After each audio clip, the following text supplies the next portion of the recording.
Hey Dave, you look pretty tired. How does this one feel? Yeah, I'm elated. I'm tired. I'm happy.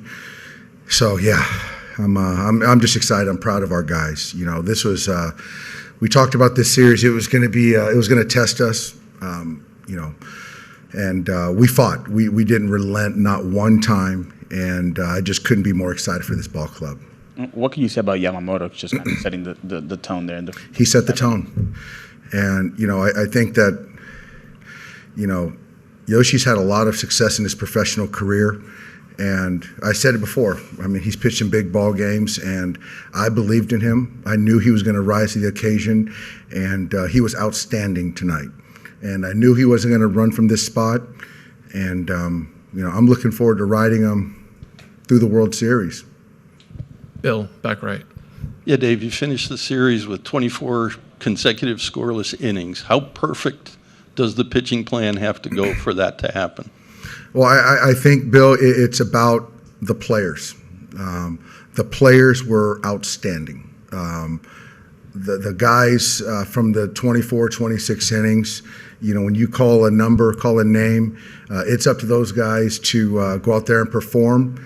And I give all the credit to those guys, and you can have whatever plan or script people can talk about, but it comes down to the players. And those guys made plays, made pitches, and made us all look good. And from Yoshi today to the bullpen, I mean, if you're talking about a series MVP, it's our bullpen, clearly. And so I'm so excited for those guys, and Josh Bart's done a fantastic job with the entire bullpen.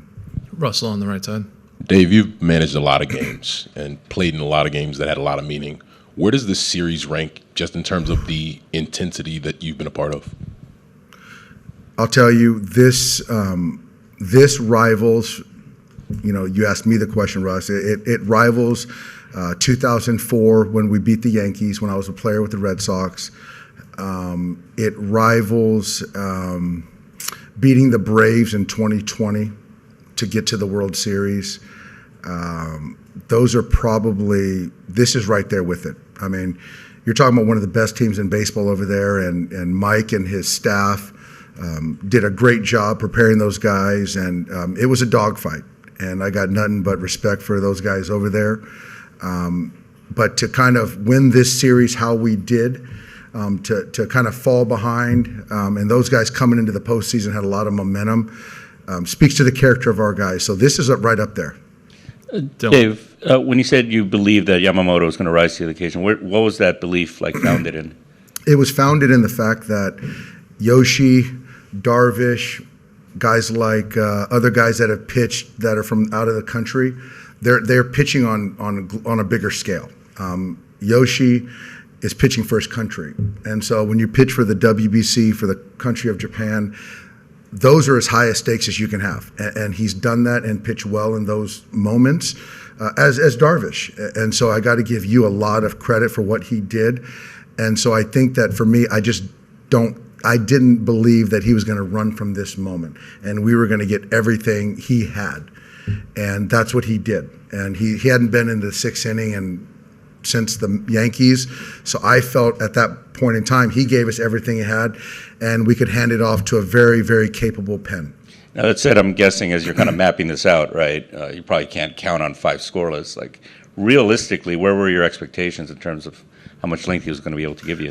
You know what, honestly, Dylan, I just had a lot of different ways the game was going to go. I didn't know if it was going to be scoreless, we were going to be behind, we were going to be ahead, how it was going to look. So I think for me, I just had a lot of different ways and a lot of capable guys in the pen. But like I told you guys, I believed in Yoshi from the outset, and he performed just admirably.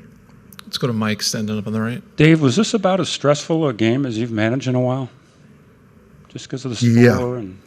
Yeah. This was, I think that even Game 4, this is the most stress I've been in quite some time. Even Game 4, where you have 7 or 8 guys that you're going to go to and you know their lanes.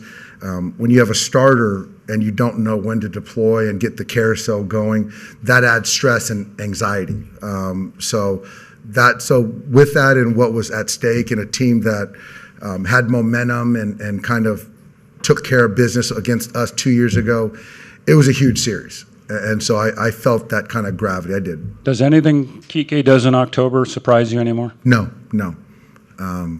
We're in Los Angeles, some of the greatest athletes of all time, and those great ones aren't afraid to fail. And Kiké, when you're talking about postseason in whatever sport, you can't be afraid to fail. And this guy always rises to the occasion. And so that was sort of the bet that Andrew, Gomer, myself had to acquire Kiké. The reason we got him this year was to win 11 games in October. Let's go to the second row on the left. You sort of already answered my question about Kiké, but just what's the difference for him from the regular season to the postseason? What do you see that's different? The difference is he understands that this regular season is a long season. The focus every day seems to be tougher for him. But when you're talking about the biggest of stages, everyone knows Kiké. He loves the spotlight. And some people love it. Some people run from it. So when you're talking about this market, the postseason, people in Puerto Rico watching him all over the country, that's when he's his best. And so that's why you sort of get through the regular season with Kiké, and then when you get through that, you're going to get the best player. Jack on the left. Just after the 2 years, or the last 2 years, to obviously you guys want to win 8 more games, but to get past this round and come back in this series, like how much of a relief was that? How much redemption do you guys just feel as a team being able to move on this year? It's relief. It's redemption. I wanted to beat those guys. We all wanted to beat those guys really bad. We played a very good ball game today, certainly on the pitching and the defensive side. We're going to celebrate tonight, as you can see, but the job's not done, and you will see the focus, the fire going forward, and with the expectation to win 8 more games. And that Mets team is playing really good baseball, and but we'll be ready. You've talked about it, and guys in there were just talking about the attitude of this team, the focus, being able to bounce back in these last 2 games. Like, when you look back this year and this week especially, where do you think that comes from?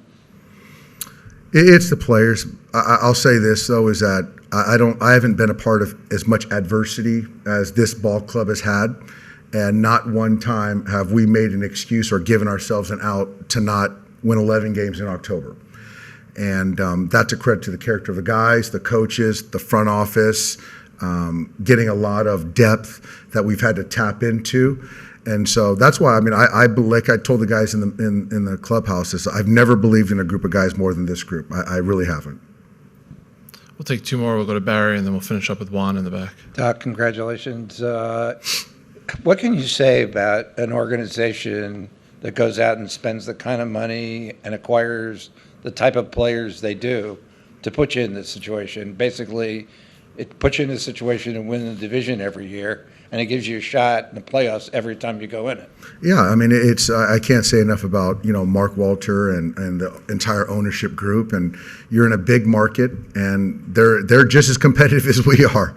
And so to give ourselves a chance every year to win a championship, that's all we can ask for. Then it's up to us to go out there and perform. And so I'm very grateful to be in this position. You think that gives you an edge over teams that have lesser resources? Because as it turns out, the top 3 spending teams in baseball are still left in the playoffs. Well, I think every year is different. I really do. So I don't know how it was last year, 2 years ago. This year, honestly, Barry, the only thing that matters is we're ready to play, and we're ready to win 4 games against the Mets. And so I'm not thinking about payroll. I'm thinking about our 26 guys and beating the Mets. That's it.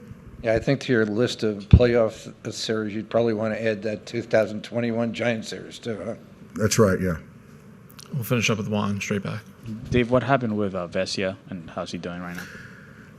Yeah, so he was going to go out there and start the 8th, and he said he had a cramp, and so obviously it was a no-brainer to take him out of the game. We're going to get some scans, MRI. I'm crossing my fingers that it's not any type of intercostal or oblique situation. I hope it's just a cramp, but we haven't got it tested, and I don't know. All right, Dave. Appreciate the time. Congrats Thank you, on the- guys. We'll see you at the LCS. Thank you.